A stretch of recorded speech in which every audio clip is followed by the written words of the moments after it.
Hello guys and welcome back to another video. Today I'm going to be doing a game spotlight of Age of Empires 2 HD edition. Now this is a brand new edition or remake of Age of Empires 2 which has become available on Steam. And to be perfectly honest, I am so happy this happened because it brought tons of players back to the Age of Empires franchise and a ton of pro players back as well. So overall, I would recommend this game to anyone who hasn't played it, or if you were an old school player and you want to get back into it, definitely give it a shot. Age of Empires HD Edition on Steam, it's fairly cheap, definitely go check it out. Today I think I'm going to be going over the basics and some gameplay to give you guys an idea if you actually want to buy the game.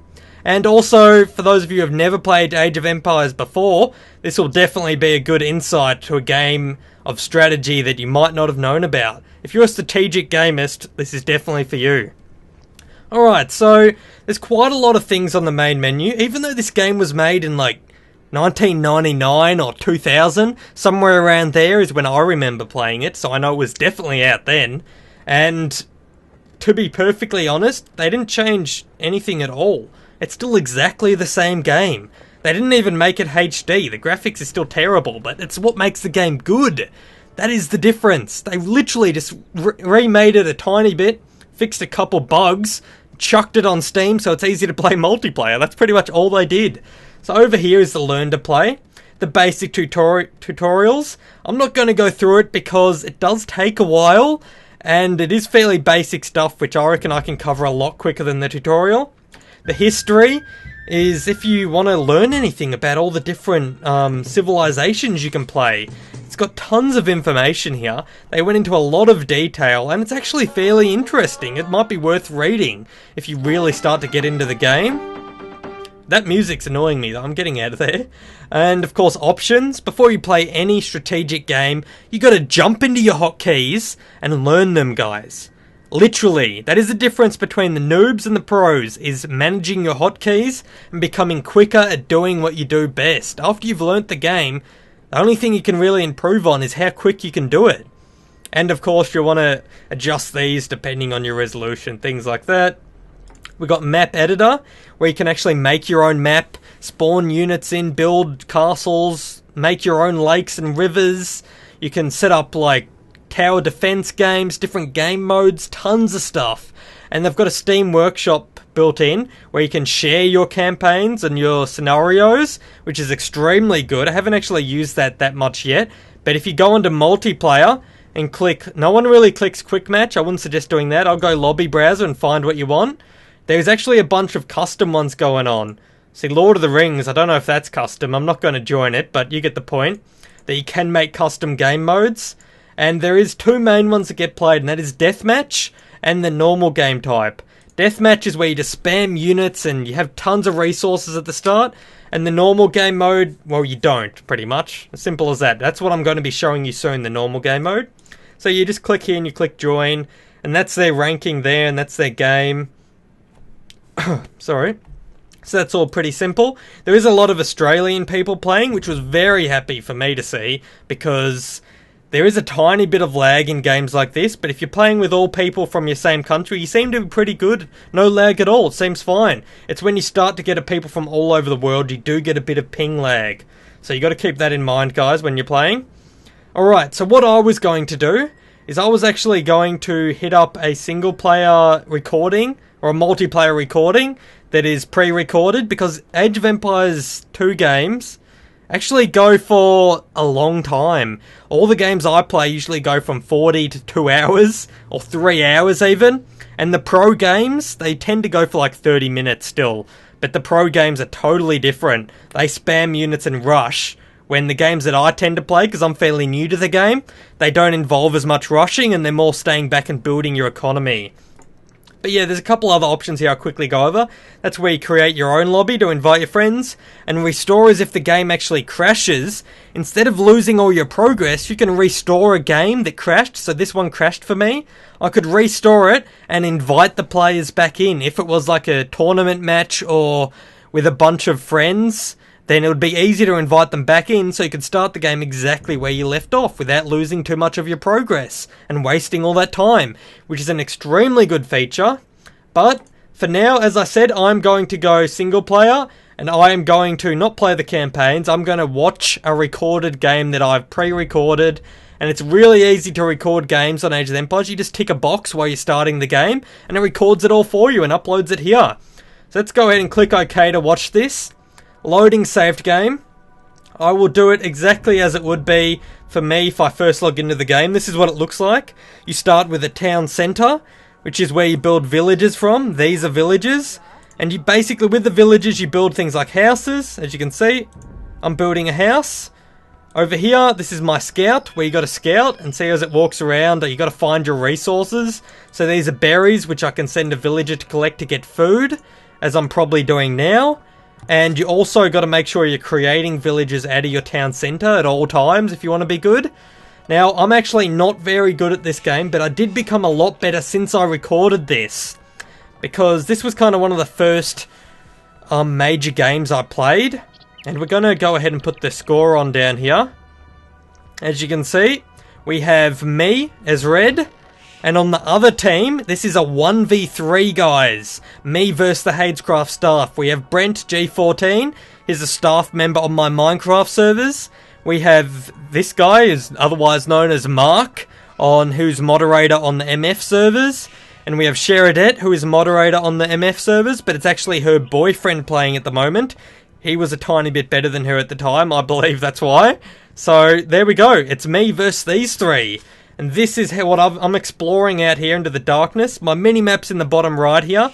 And you can pretty much assume that there's one of us in each corner of the mini-map. Well, approximately anyway. And that's what I'm kind of assuming. And I'm sending my scout around to try and find my resources. Like this. That's where you would go to mine stone. This is where you go to mine gold. You can chop down trees to get wood. And all your resources are in the top left here, if you want to keep track of them. And when you get more resources, you can of course build more villages. And when you click on a villager, you can build more buildings like houses. You can age up in the town centre to build things like barracks and stables and castles. And you basically just build up your town as much as you can. I'm going to fast forward it a bit here. And you basically, that's how the game works. You build up your town, you build up your army, then you go and try and attack your enemies and try and destroy them. So right here, I worked out there's a path here that I need to block up, because that will be the way into my town. And my civilization, the Goths, as you can see, Goths, I can't actually build walls. Most of the civilizations can, but I can't, so you won't see any walls from me this game, but nonetheless, I do pretty well in this game. I said do. Oh, that'll get spammed in the comments. Anyway, guys, I would like to talk a bit about Age of the Empires while I have the chance in this video to talk directly to my subscribers, and I want to know if you want to see more of this. This is a 1v3, me versus 3 of the staff. I want to see if you want me to get in touch with some pro players, maybe the best Age of Empires 2 players in the world, and see if I want to get a game with them, and you want to watch me play against them or with them. If you want to see that, make sure to post in the comments. Or if you want to see more staff games, which staff versus other staff, or me and friends and family versus other friends and family type games, I can surely do that for you. And I could also make a tutorial for those of you who are new to the game. If you want to get to that next level of proness, I might be able to help you out. Of course, I won't be the best at the game, but I could definitely give you some pro tips that I've learnt from watching other videos and talking to pros. So that should be fairly interesting. I'm going to turn Fog of War off, which lets me see the whole map here. And as you can see, here is Mark down the bottom here, not doing much. He's a bit behind me, as you can tell by the score. We have Dan doing a fairly good job. He's pretty close to me at the moment, but he does fall behind a bit later in the game. He has a nice gold pile here at the back of his town centre, and he is fairly well protected because I'm on the other side of the map and there's no chance I'll be able to get to him. I actually attack Brent first in this video, in this recording, and I'm thinking of actually skipping forward a bit soon because this game does go for ages and I don't want to bore you guys. So I'm just going to quickly sum it up and then I'll probably skip to the end of the video, the last 10 minutes I think, or when the fighting really starts. Let's see if we can skip forward. Don't know what that should skip forward, shouldn't it? It seems to be going slow motion. That doesn't skip forward. Alright, sweet. We won't be clicking that button anytime soon. We'll go Fog of War again. So this is what I could see. And if we go look at Brent, that's what he could see. We go have a look at Mark, this is what he could see. And of course they can see their allies' town centres, see that on the map. So Mark could see where his allies were, so he knew that I was approximately around there. And same with Sheridan. Oh, they actually scouted me out, sending something across the map there. But it didn't help him out too much at the end, hint hint. Alright, so I'm going to go ahead and cut the video here for a little bit, and it'll jump straight back into when the action picks up. Because the start of Age of Empires games are fairly much the same. Gathering resources, building up your barracks to start building some military units before you attack. So I'll be right back, guys, when the battle starts. Okay, guys, so as you can probably tell, I've cut 35 minutes into the game, and really nothing much has happened yet, except, as you can see, my town has been expanded. I have a whole bunch of farms being made, which are generating food, and they bring it back to the mill. Over here, I have a lumber camp with a bunch of wood choppers gathering me some wood. A couple here on gold, and I've built some more houses. I built a blacksmith and a market here, as well as another town centre out the back so I can get some more food. Well, not food, wood.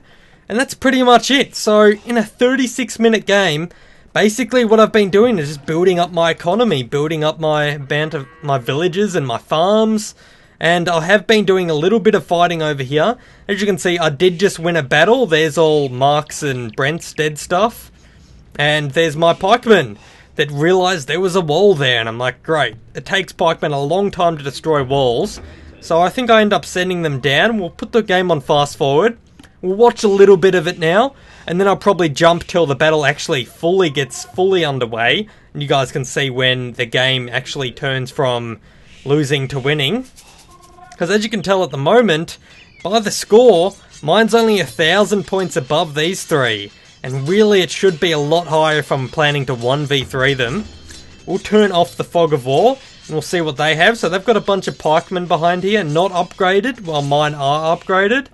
And he's got a bunch of farms, a bunch of walls, which are kind of in really bad positions. If he would have walled off this, and then had a backup wall behind this wall, he would have been able to save all the stone that he spent building this whole wall, which was basically for nothing. And that probably would have won them the game. Something as simple as that, building archers instead of spearmen, and having his wall better made. See, I just walk straight through here, and I believe these pikemen actually walk all the way down. And as you can see, Mark's base here, he doesn't have much units either at the moment. He does have a couple, and he's setting up a castle right here. And Dan, in the bottom here, Sheridan, they've got a lot of trade carts going, and the trade carts generate gold. They have to go from this market to Dan's market over here, and they're generating gold when they trade between each other. But as you can see, I've got some spearmen coming down to solve that problem. But if we turn on Fog of War, I actually don't know what's coming. I'm just exploring for the lols of it. I can't see Dan or Sheridan at all down the bottom, and I've seen very little of Mark. But that's why I sent these guys down to scout it. And when I sent them down, I noticed the trade carts. And I'm like, oh, yep, GG. Let's take out these trade carts, stop their gold income. And that actually is probably what won me the game. If this bit here would have been walled off, let's turn off the Fog of War. See, right here, any walls along here would have totally screwed me up. And he's actually building a wall now. But it was too late because my units were behind the wall, destroying all of their trade carts. And that really screwed them up because they wasted a lot of gold building these trade carts. And normally you don't build them till your gold pile's actually gone. But it looks like they built them anyway, and they got them all destroyed. So that was a really bad play by them. Up here, they actually destroyed my little barracks there, and they did start to get some archers out, but I think it was a tiny bit too late, because here's when I start coming in with my siege rams, and I'm building, I've got 4 barracks pumping out things now, while they only have 1, and an archery range. And here we go, I actually lose this battle down here, but it doesn't really matter that much, because I already got rid of all their trade carts, well most of them, and that's what really matters here. Alright, let's go have a quick look. So if you compare their base and their amount of farms to the amount of farms I have, that is what started to pull me ahead here. See, my points are really starting to jump up. And it's 43 minutes into the game now. I'm thinking we could continue to watch from here if you want to see this battle play out. I sent some siege ram up against the gates to try and get rid of it, but they had too many units there and I realised that. So I started to pull my units back and I started to produce some more, and I think I actually start to build some more siege rams down here soon. I've got some stables going though, which turned out pretty good. And here we go, I set a mining camp up there to grab this gold. All this stone's pretty much grabbed, all this gold's nearly gone. And I've got some woodcutters up the back. My economy is looking pretty good. I'm really starting to jump up in points. I wasn't sure if I was going to win or not. Like, honestly, if you were watching this game, do you reckon I'm going to win against these 3v1? When my army just died down here against all these pikemen. I wasn't sure what was going to happen, but I did have a pretty good plan coming up, which you'll see in a second. And here it is. I started creating scorpions. Now they are ranged, and all artillery from the siege workshop is actually really effective against military units. And that was mainly what they had here. I think he had one horse somewhere, but that was it. He mainly just had pikemen. So these scorpions were going to tear through the pikemen like nothing you've ever seen. And I was, of course, beating them in economy with all these farms. More farms at the back, tons of wood choppers. As you can see, I had way too much wood in the top left. I should have been building more farms, and I have actually become a lot better since I recorded this. Or since this game was played, and so has these three as well. Especially Brent, he's become a lot better. But in this particular game, that was my strategy. And we'll see what happens in this next little battle I decide to shoot up with a bunch of scorpions on my side this time, and the siege ram, of course, to destroy the wall. I sent a couple scouts down just to see what exactly Mark was doing. Mark was playing as green, and I noticed that he didn't have anything, so I decided to send a siege ram down. He quickly responded to that though. We'll watch this, you'll see his response, and it was actually an extremely good response. Bam, he got a tower up, which gave him the advantage. These militia were pretty much useless, but I was attacking the fence and not him, so his militia did actually kill me. But this was just like a little scouting mission. I was hoping to knock this down without him getting a watchtower up, but he did eventually get that up. And of course my units did die. Well, his units died first, but my units died shortly after because of the watchtower there. And he does get another one up as well. And of course Dan or Sheridet's coming out to help him as well. So that was a bit of it was a good play by me, I've got to say. And it was also a good play by him. I was just really scouting it out, and my main focus was up here. As you can see, I was amassing an army, and I actually have a castle up over here now, creating my unique unit Huskarls. Huskarls. I think that's how you say it. And I upgraded all my lumber camp and wood stuff. I was starting to pump out some more farms. I was really looking good at this stage, and this is the battle which decided the game pretty much. I'm just going to leave the screen here, and I'm going to show you what happened. This is 51 minutes in, and look at that. The score difference, my score has bumped up massively because of the amount of units I have and my good economy. And you'll see how effective these couple scorpions were against taking out his whole army. He had swordsmen, which was a good choice against my pikemen, but he was not expecting the scorpions. And of course, see how they couldn't get through the gate here because mine were blocking it? That's when the scorpions really started. All these hits are just destroying the infantry. Look at that. Everything is just taking massive damage. All the horses down. All of these units down. This guy's dead. They were all really slowly dying. The gate was dying. This part of the wall was dying. And I wasn't even focusing on that. I knew that battle they wouldn't be able to hit me at all. Look, they got 2 swordsmen getting damage. All the rest of the units are doing nothing at all. So I was like tabbed out working on my farms or something, I think. And pretty much, I do another attack. I said well, alright. I do another attack down here fairly soon, but he does have a castle up. And as you can see, Dan is sending up his yellow dudes now, his pikemen. They are not as upgraded as my pikemen, I don't believe. I've got 4+2 attack. Let's have a look what he has. He's got 4+1. And I think I have some more armor on mine. Yeah, I got some more armor and some more attack. So my pikemen were more upgraded because I upgraded them in the university and blacksmith, things like that. I don't actually have my university up. I ended up building it down here. But we'll soon see. Here's my spam of houses, because I was getting close to my population cap. As you can see, 208 out of 220. But when I built that house, it went up to 225. Now 230 as that house went up. So that's the point of houses, guys. And there we go. So let's get back to this fight. Here come his pikemen, but I think I outnumbered him and outstrengthed him. My scorpions were doing some really good damage, thinning out his army. The Huskars were extremely good against these cavalry archers. And Brent actually decided to build his castle here, which, honestly, I reckon that lost him the game. As well as that knot wall here that let me get through to the trade carts at the start. There's two very simple things with the difference between winning and losing this game. See here, I send all my units, I kill the villagers making the castle so he couldn't get his castle up. And of course I end up destroying it with all my units. These guys slowly destroy this wall so I can get units through easier. And I move in. I'm just kind of holding this position. I didn't know what to expect, because if we turn Fog of War on, that's all I can see. I didn't know if Dan had an army amassing here. I didn't know if Brent had an army. So I was kind of just chilling back here, waiting for my my backup to come. As you can see, I was building a ton of units back here out of all of these things. It was intense. So I was waiting for backup to come before moving in any further. But, of course, now, see, that's where my new units were coming to. If I would have known that he had nothing, I would have moved in earlier. But, you know, I thought they had something else. And this is really where the game turned. This is how I won. Once I got into Brent's base, it was pretty much over. Mark didn't have much. He had a lot of points because of his resources. If we go check out his resources, look at that. He had about as much resources as me. But his army consisted of 2 bombard cannons. And a bunch of militia from the Dark Age. So he really had nothing, but you can't really blame him. He's fairly new to the game. And that is why it was a 3v1, because Mark was actually new to the game. And also Dan and Brent, I don't think had played very much either. So that's why we were doing a 3v1 in the first place.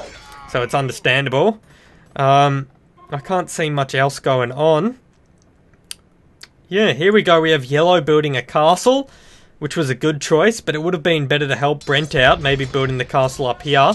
But instead, Brent kind of got abandoned by his teammates, and he had nothing really he could do, as I was just annihilating everything he had. I was pretty much AFKing winning this battle. I didn't have to micro these at all, because it was pretty much over. As soon as I got in here, I knew I had won the game, and I started sending units down to kill Mark stuff. Let's see what happens here. I don't know if I even saw this. Oh, I did. There we go. Come on.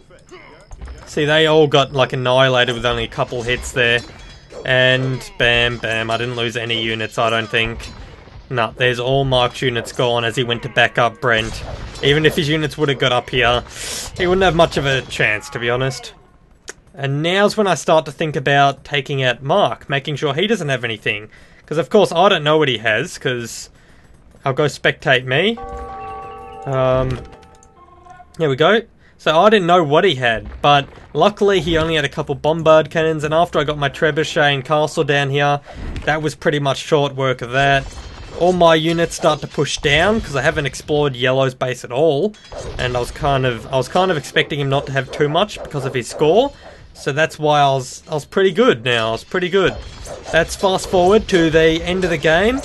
Actually, we'll watch until this next battle. I know there's another battle coming up soon, and then I will skip to the end of the game, because this game actually went on for close to 2 hours, and we're only an hour in at the moment, so it still goes for another 1 hour after this, and that's why we're watching in fast forward mode of a recording instead of live, which I reckon is much better. So there we go. Let's take off Fog of War. We'll see what Brent has left. He decided to make a final stand down the bottom here, moving his town centre and villages down here, but he doesn't really have any military being made, so there's not much he could do. Mark's slowly chopping through these... Oh, not Mark. Dan's slowly chopping through the trees. He's not building much units. He's got nothing producing. He must have been low on resources. Let's check that out. Yeah, he's got nearly no gold, so he couldn't build much good units at all. But he does have this little last resistance here, which you'll see that my army is actually moving in on very soon. And my other armies are just scattered throughout Brent's base, destroying random houses. And of course my castle here, I think that actually gets taken down by all the bombard cannons. I didn't know they were there. So that was a massive flaw by me. And look how quickly they're destroying that castle. That was a big mistake by me. But I quickly made up for it by creating cavalry or light cavalry or paladins or something very soon. I know I make some sort of horses. And then I end up destroying the wall, sending my horses in. And you'll see that fight in a second. But let's look down here. I think I've already destroyed his army. We actually missed it, guys. His army died, but as you can see there, that was just from all the scorpions shooting over the wall. Look at that. That wall will be gone any second now. And then I'm going to focus this castle, move in, destroy the base. I am actually going to stop the recording now and skip until I am destroying Mark. And you'll see the fight against Mark and the fight to finish off Brent's base down the bottom here. So, hopefully you're enjoying it so far. I'm sorry I have to do these cuts, but it just takes way too long to watch a 2-hour recording. So, I'll be right back with the last battle. The last stand of yellow and green. Be right back, guys. Okay, guys, so we're now 1 hour and 12 minutes into the game. And I paused the game because this is really when the tides turned between the battle of Mark and myself in this side of the map. And of course, Brent's base was already annihilated by now, and I had all of these units destroying Yellow's base as well. So I just thought I'd show you this bit, because this was another key point of the game. I'll go ahead and click play here. Once I realised that hole was destroyed by my trebuchet back here, I sent a couple horses in, and I was actually focusing on this fight over here. As you can see, I'm moving these units in. And when I moved back here, as soon as I noticed that wall was open, I sent all the horses in to destroy all of his bombard cannons. Which, of course, horses are extremely good against them, because the horses can get up close and just hit them, and the bombard cannons actually can't shoot from point-blank range. They have to move back. They have to be a certain distance away. So there we go. Here comes my cavalry. We'll fast-forward this. It won't be that fast forward because I'm actually recording and it goes to the speed of your processor, I believe, something like that. And there we go. This is when my horses come in and I destroy his economy by killing his villagers. I destroy his bombard cannons. See, I'll chase this one down. There we go, he's gone. Also destroy his trade route here. All these trade carts are going to be dying. Of course, he couldn't send them anywhere because I destroyed the market over here with these units. And that's pretty much the end of the game, guys. That was it. Right now is when I gather all my remaining units down here, start attacking Brent's castle, and I hunt down his villagers, which I'll probably come back to in a second, after you see how Mark's villagers are getting annihilated here by my hussars, which are the upgrade to the scouts that you get at the start of the game. See, I saw the ones chopping wood down here, so I decided to take them out, and that was pretty much all he had. That was GG. I decided to make some more units, I believe, from somewhere, to come in here and finish him off. But that's pretty much Mark gone. He had nothing else. Back over here, I am taking out Brent's last castle with my heavy scorpions now. They are upgraded, and my halberdiers, or however you say that, upgraded pikemen. And I didn't actually notice this, but he's starting to run up into the woods here. If I turn it to my point of view and click Fog of War, I actually couldn't see that at all. See, I could see this little bit here. I could see this fight, but I couldn't see up here in the darkness. If we turn Fog of War off, you can actually see that he's been trying to hide up here and run away from me. And that's what really made the game go on for so long, because I didn't know about that. And Brent's making a little army here. But this is the good bit. I think this is when I chase all his villagers down. There we are. My halberdiers chasing down his last couple villagers, and the wolf is even helping me out by killing him. And this is the end. Look at this massacre. Duh. Duh. Oh, look at that. Poor Brent got annihilated.